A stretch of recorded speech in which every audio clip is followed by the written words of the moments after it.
Not Nerd Podcast, Episode 307, A Toupee in Space.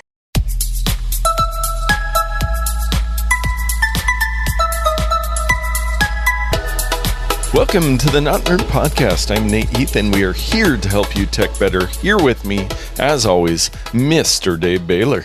Well, good to see you there, sir, in this wonderful fall blustery weather. You were out at a pumpkin something today, and tell me about the wind. It was windy. Yes, we are. We know that, especially Elliot in Australia loves to hear the local weather reports. But yes, we're getting him. some. But the fall colors, man, I tell you, there's something about those leaves changing that is just awe-inspiring. Makes me want to record a tech podcast. Yeah, tell me about it. It's the best thing ever. Yes. Well, let's move on to some follow-up. I got an email, as we often do, from our friends at Wise, and it is their 4th anniversary this week as we record, and they've got special events, new Wise products, and chances to win free stuff. So if you hear this episode right away, I'll try to post it on the socials as well, but head over to wise.com and you can see what they're doing for their 4th anniversary, which is pretty cool. I like their products. I have quite a few of them and always tempted to buy more. Well, I can't help myself from giving a quick spoiler. It's basically the same products, but new versions. So there you go. Oh, well, that's always good to improve on what they've been doing. Well, their products are so inexpensive, you can replace them every few years. You know? Yes, yeah. Just throw the other ones in the landfill. Do that. But no, just a good reminder to support Wise, and good little company that seem to be doing. I mean, they make great products at great prices. So you got me there. Yep.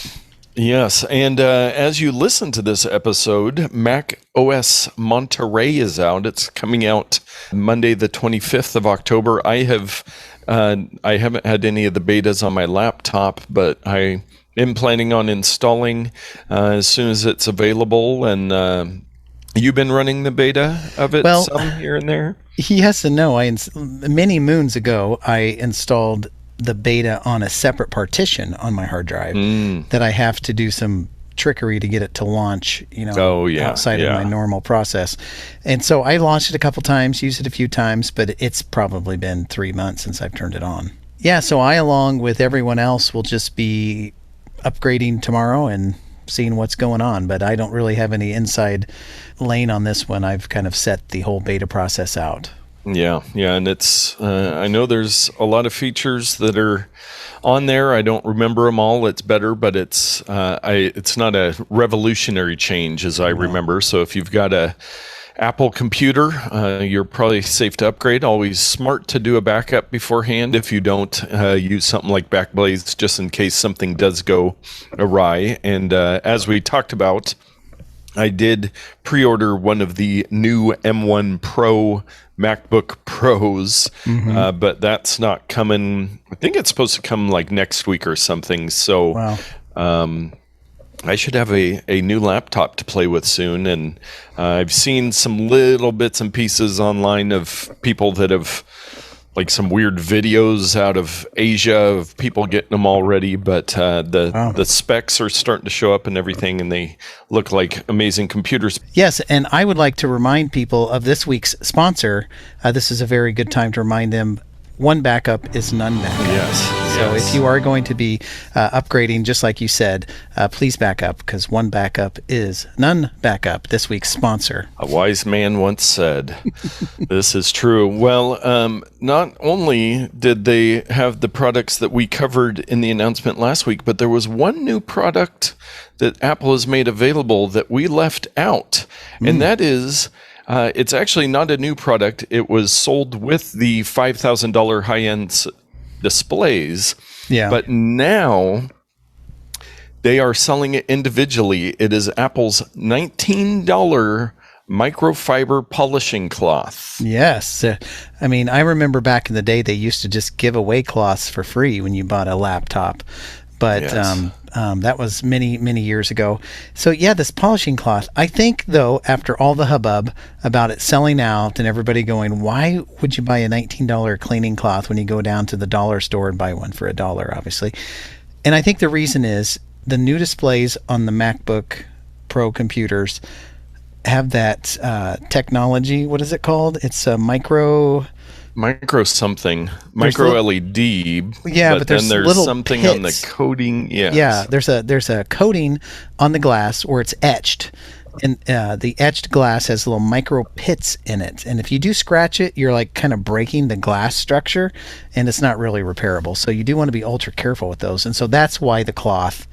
Yes, the special cloth. And they say on the, and I don't know if they say it on the new MacBook Pros, but on the $5,000 Pro displays, they say, do not use anything else to clean it besides this cloth. And I'm looking updated. The article said that it was pushed out. It now says 10 to 12 weeks before they'll have any more of these available. So if there's a special cloth that you have to use with these things, why didn't they just put it in the box?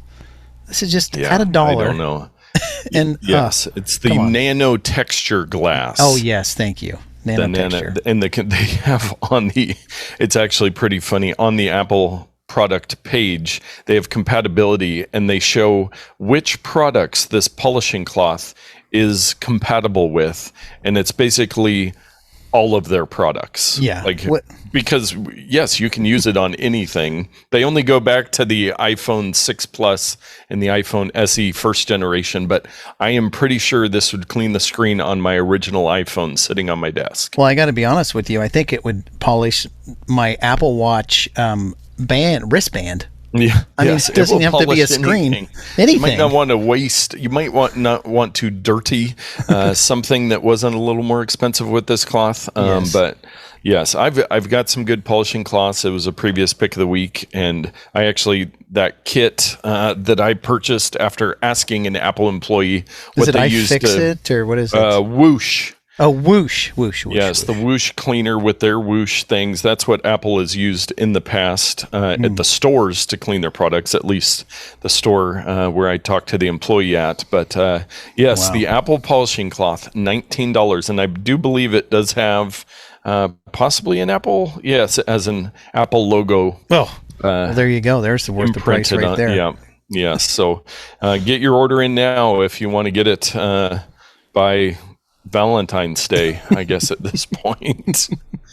Well, and we both have AirTags, Apple's AirTags, but we've used Tile in the past. And I saw this week that they have they've introduced a new bunch of new products and kind of updated their other products. They have a Pro line now, and if you'll remember, they have a slim one that would be better fit for, a wallet, and they have a small one for like remotes and everything. So they're really, I kind of thought that maybe they would just fade off after the AirTags came out, but Tile's stepping up their game and trying to expand with the new ones, like especially with the Pro, the range is a lot longer for finding stuff, much further distance. Yeah, Tile's still at it.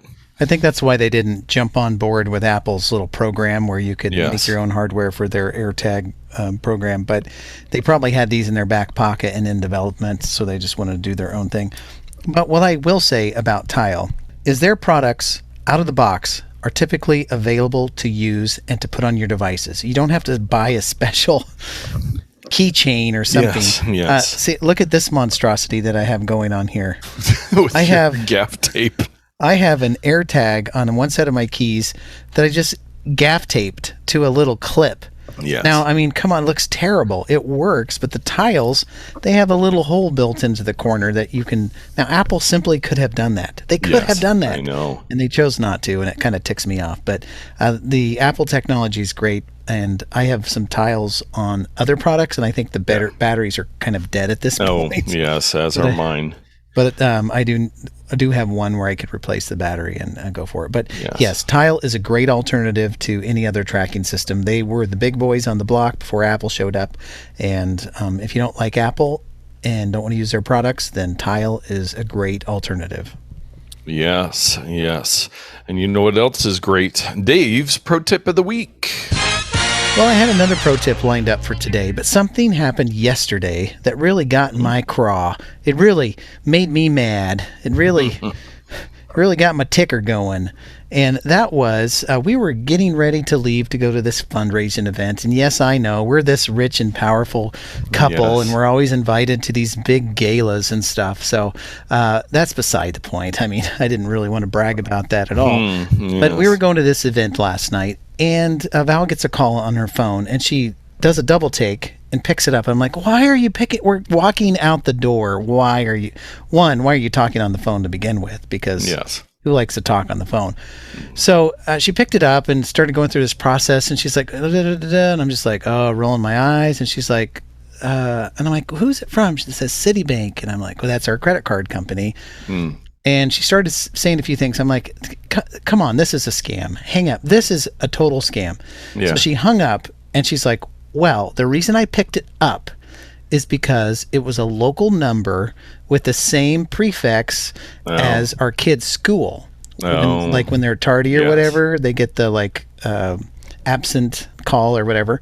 So she's like, why are they calling me at 6:00 at night? So she picked it up, and then like it said it was a Wilsonville number in the little caller ID. She's like, well, wait, Wilsonville?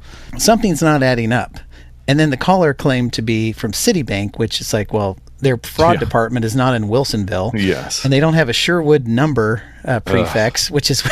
Anyway, here's the scam. And this is what I want to talk to you about. And I'm going to give you a tip of how to prevent this. The scam was, hi, we're from Citibank. There's been fraud. There's been a charge at Home Depot. And we're going to text you a number to your cell phone, and you need to give us the number back so we can verify that this is the right person so that we can continue. Don't ever participate in that. Here's what they do. They find your name, email, and cell phone number, which is readily available on the internet. I won't give you the web address, but I found one the other day. It had all of my former addresses, my cell phone numbers, former numbers, my brother's information, who my mom is, all my siblings, a couple cousins. All this stuff is public. Nothing you own is private. So that should terrify you. So they go in, they find my wife's number, cell phone number, email, and they go to Citibank and they type in her email address. And of course it says, this is there's an account here, but this is the wrong password. So you click the password reset, and it says, we're going to either text or email a PIN code that you can enter into this computer screen. This is like if you're a regular customer, right?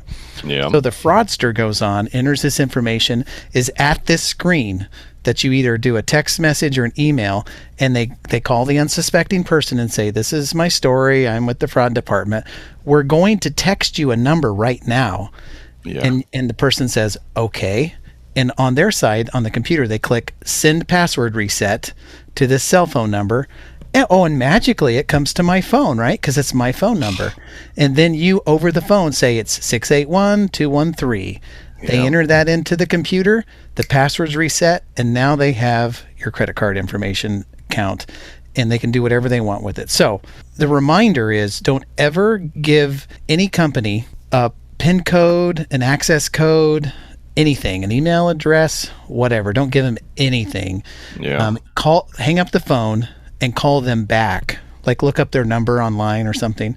Call them back, or wait for a legitimate email from the company. If it's very serious, they're going to contact you a variety of ways. They'll probably mail you something in the mail. So don't worry about it. You're not going to miss anything. But please do initiate the call. Here's how this could have been prevented. And I know this is long-winded, but it's very important. So you go into settings, and then you go down to the phone option. This is, of course, for iOS. There are similar features on Android. But you go down to phone, and you click silence unknown callers. And when you turn this on, calls from unknown numbers will be silenced. They'll be sent directly to voicemail, and they'll be displayed on your recents list. So if you have someone in your contact list or people you regularly call, those calls will still come through.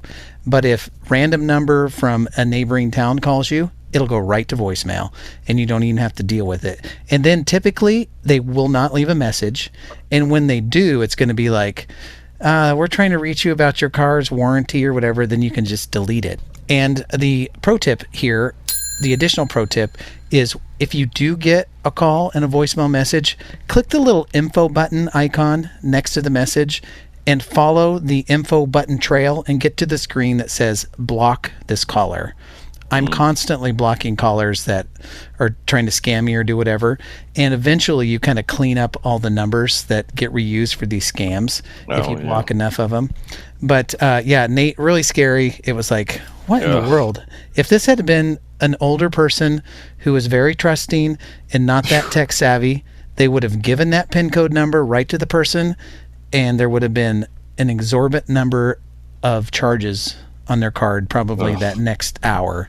So very frustrating and very disappointing in humanity to pull off these scams to people. Yeah. No, good reminder and a good tip for trying to avoid that junk, because they are always trying to get you.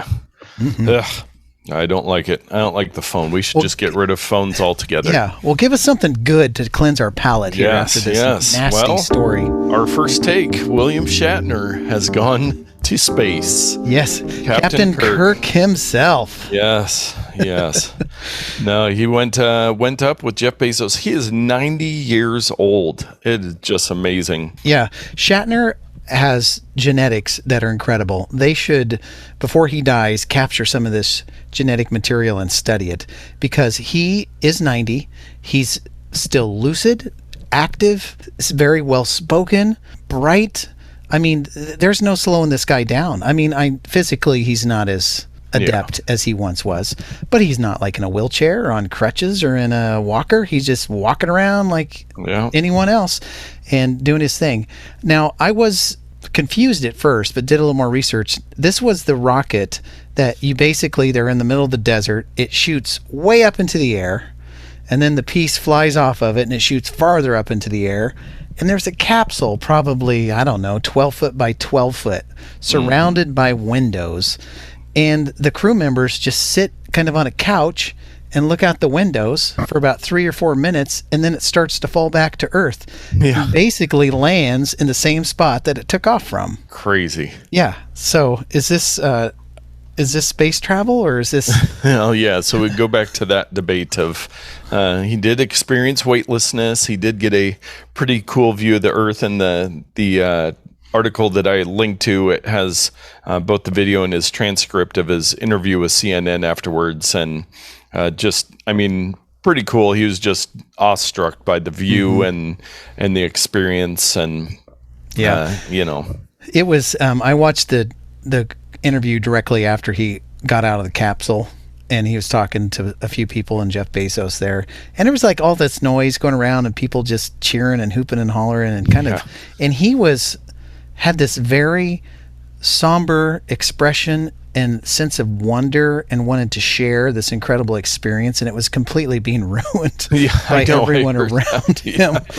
But not giving it the respect he or the moment deserved. Yeah, it's like they wanted the publicity to have him on it, but they didn't really want to hear him talk.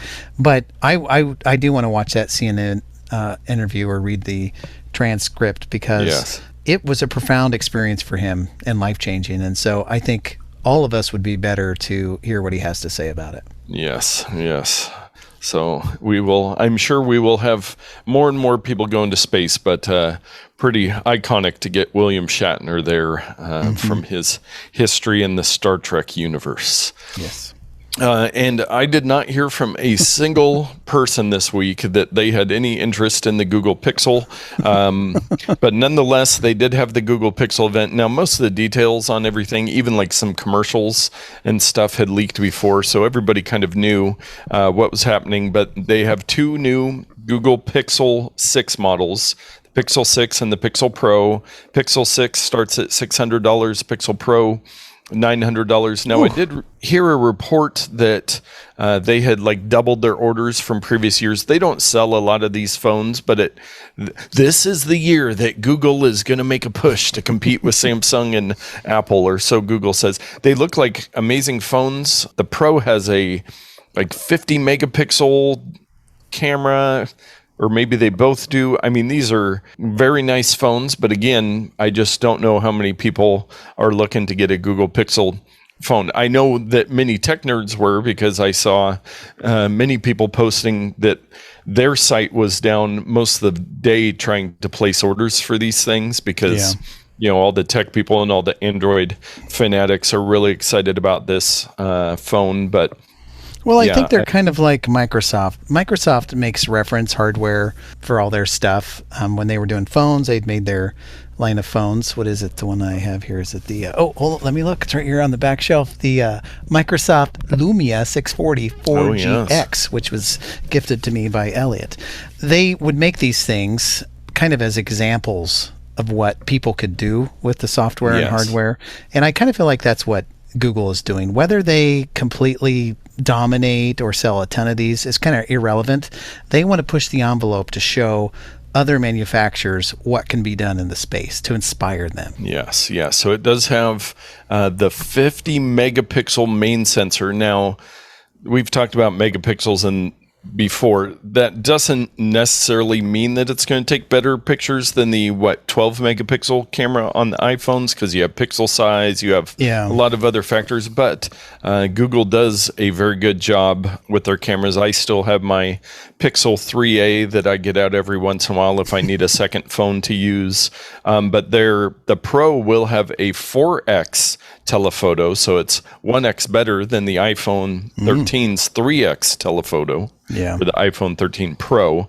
They look like great phones. They've got an in-screen fingerprint sensor. And then which is nice. Yes, on the front they just have a very tiny circle for the front-facing camera. They also introduced a Google Pixel Pass bundle. So this is kind of like my iPhone upgrade program and my Apple One bundle all wrapped into one. So they start at $45 a month. You get the phone, you get Google One's 200 gigabytes of Google One storage, which isn't a ton. Google Play Pass, YouTube Premium, and YouTube Music Premium for one monthly rate, which I think we were joking that I would love that if I could just get all new Apple devices every year and just pay a monthly fee for it and upgrade everything. But well, these devices are so amazing. It's like no matter what you get these days, it's going to be incredible. Yes, that is very true. Well, we've got a security and privacy story this week as we move into the fall season. The largest candy corn factory got hit with ransomware. This is the worst time of the year, because this is when they got to be making and selling that candy. Yeah, and I was curious to know, it seems to me that most candy corn would be shipped by this point. I mean, we're getting to late October. We're a week away from Halloween as we record this. Ferrera is the company, Brock's Candy Corn, that we all know. Draplin Design Company just put out a candy corn netback hat that I purchased and have been wearing to celebrate fall. But very cool. So another one of these ransomware attacks, and now they're hitting the candy corn. Watch out. Nobody's safe. Yes. Hide your children, hide your wives, hide your candy corn. Exactly. And in a breaking story this week, it sounds like Facebook, they're having their big developer event this week, and they are going to rebrand with a new name so that they can better... I'm chuckling. I know. I'm chuckling because I still don't even know what the name is. So I'm going to be learning along with everyone else. So please continue. Well, yeah, they haven't really announced the name to anybody yet, and I firmly believe that it's going to be very much like when Google rebranded their parent company to Alphabet. Right. I don't think they're going to rename the Facebook app. All their other apps, you have Instagram by Facebook and WhatsApp by Facebook. So I think they're going to have some magical name so they can say, Facebook by Metaverse and Instagram by world domination or whatever fancy name they came up with. It's going to be something more like Cute Puppies and Rainbows for Humanity. Created now owns WhatsApp or whatever. It's like they're going to try to trick the world into thinking they're good. Or like Comcast switching to Xfinity. Now it's a better company. They've Yeah. got a new name. Then they will trick. No one will ever know. Yes, yeah. So we'll see what comes out of that. But enough Facebook talk. Let's move on to our bonus odd take. This is one you found that is very cool, and friend of the show Todd might be very interested in for his Portland at the Movies podcast. It's the Movies Settings Database. So Yes. over 30,000 movies and TV shows organized by where and when the story took place. Yeah, I thought that those guys over at the Portland at the Movies, or whatever they're calling themselves these days, they could just type in Portland and their job's done. They don't have to do any research. It's all right here. Yes. It's like, it's a little more detailed than that. I did look to see, so you can choose North America, Europe, Asia, etc. And here's one. Ant-Man and the Wasp, Quantumania. Guess what state that was made in? California. Oh, yes. Heavily loaded to California. So if you do click on the set in any location, you can get down to the state level in the United States and other ones. So you can see if you select Oregon for movies, there are 188 results. And I was scrolling through, and most of these I had not heard of. But what's cool is you can find a movie by the time period. So if you want a movie, for example, set in the 1940s, you can click the 1940s, the United States versus Billie Holiday, Capone. I mean, we're kind of getting a theme here. Yes. Greyhound, Mank. Yeah, so all of these, if you're just fascinated, wait, the Avengers Endgame is in here. Oh. No spoilers, but they go back in time. Oh, okay. Yeah, so that's very, very interesting that you can pick an era and just watch all. Maybe like World War II movies, you're going to be picking 1940s. So there you go. No, it's a very, very interesting little website. We love finding these things where it just has a bunch of data presented in a fun way, and made by Robbie McDonnell. So thank you, Robbie, for putting this together. And Good work, Todd, Robbie. let us know if this becomes useful for the Portland at the Movies. We'll take a commission on all your profits you guys make over there. Oh, the dozens of nickels they get.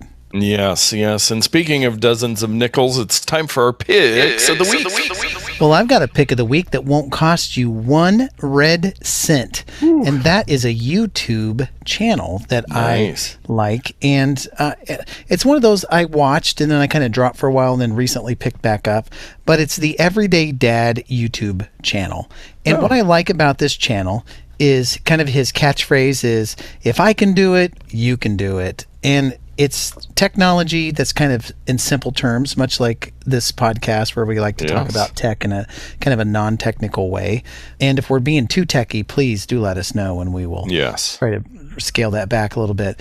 But 10 to 15 minute videos. Of course, recently it's been about the new Mac products that have come out, but there are videos that compare different products, like the MacBook versus the Dell Chromebook, or here's a new Apple Watch app that I found, or whatever. iPhone cases, chargers, just all the stuff that we like, he talks about. But again, very short, very simple, and pretty easy to understand. So if you're looking for a tech channel to check out, please check out The Everyday Dad. Yes, he is. He's making those videos that you and I talk off the air about making all the time, that we would love if we had more time to make this kind of stuff, just breaking stuff down for people and giving them what they need. He's my inspiration. Maybe I'll go through with a lot of the new Final Cut Pro updates where you can do face tracking and different things, and I'll put my face on his thing and I'll pretend to be him. Yes, very nice. Well, my pick of the week this week, I'm actually beating you to the punch. Is that the saying? Yes, it's your annual pick of the Spigen, the Spigen case that you get for your new iPhones. Well, we found out that I actually purchased the exact same model of case that you have on your 12 Pro Max for my 13 Pro. It is the Spigen Meg Armor, compatible with MagSafe, design for iPhone 13 Pro case, 2021 matte black. So it might actually be Spigen. I don't know how to pronounce it. But this, I bought several cases when I got my 12 Pro Max, and this is the one that I ended up with So yes, yeah, no, it is a good case. It's nice and thin. It does support the MagSafe, which I had mentioned previously. I was having issues finding any cases at this point that supported the MagSafe for my car mount, but it's a really nice case. I always just go for the plain black, like my phone to kind of be incognito. But yeah, they make great cases, and Apple makes great cases, but they're like $50-$60. Yeah. And I really have a problem with that. And this one was $20 on Amazon, and it's got the little lip on the front, some nice buttons, a nice wide opening on the bottom for the lightning, because some of my cables have a little, wider thing on them, but good little case. There's lots of cases out there, but these ones, they just seem to be able to do it well every year, and they got their case out quickly, which a lot of companies have not.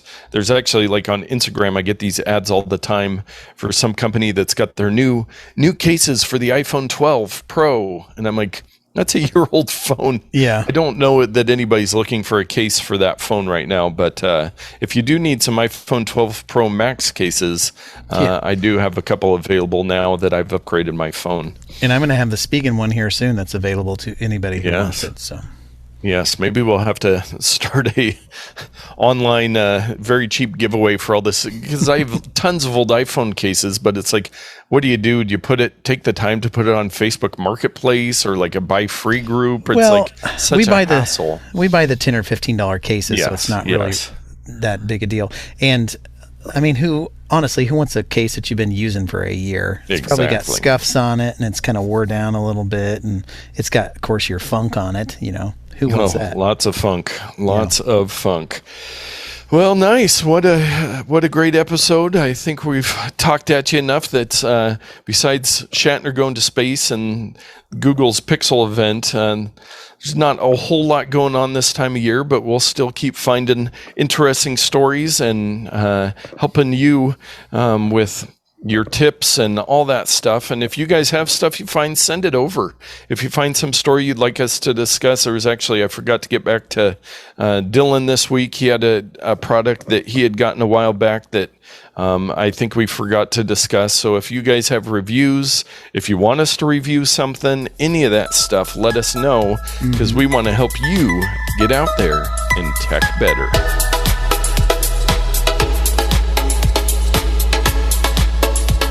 Like, you're not supposed to drink grapefruit with that. And maybe a lot of people drink it in the morning.